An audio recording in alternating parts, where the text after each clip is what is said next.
పెద్ద నోట్ల రద్దు పుణ్యమా అంటూ ఏర్పడిన చిల్లర కొరతతో తాము సిగరెట్లు కాల్చలేకపోతున్నామని ధూమపాన ప్రియులు ధుమధుమలాడిపోతున్నారు.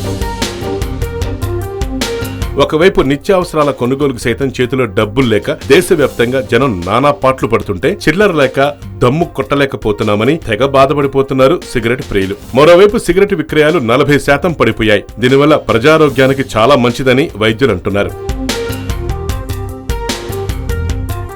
ఈ నెల 8వ తేదీన పెద్ద నోట్ల రద్దు చేసిన తర్వాత మొదటి 4 రోజులు ఒక్క సిగరెట్ కూడా విక్రయించలేదని పాన్ షాప్ యజమానులు చెప్తున్నారు. అయితే కొత్త నోట్ల రాకతో క్రమంగా సిగరెట్ల అమ్మకాలు ఆరంభమైన అమ్మకాలు 40% పడిపోయాయని వాళ్ళంటున్నారు. చిల్లర కొరత వల్ల చాలా మంది ధూమపాన ప్రియులు సిగరెట్లు కొనేందుకు ముందుకు రావటం లేదట. నగదు చెల్లిస్తేనే సిగరెట్ల స్టాక్ ఇస్తామని సిగరెట్ ఉత్పత్తిదారులకు చెప్తున్నారు. దీంతో సిగరెట్లను అప్పుపై ఇవ్వలేకపోతున్నామంటున్నారు పాన్ వాలాలు. చిల్లర దొరక్క గత వారం రోజుల నుంచి రోజుకు ఒక సిగరెట్ మాత్రమే కాలుస్తున్నామంటున్నారు ధూమపాన ప్రియులు.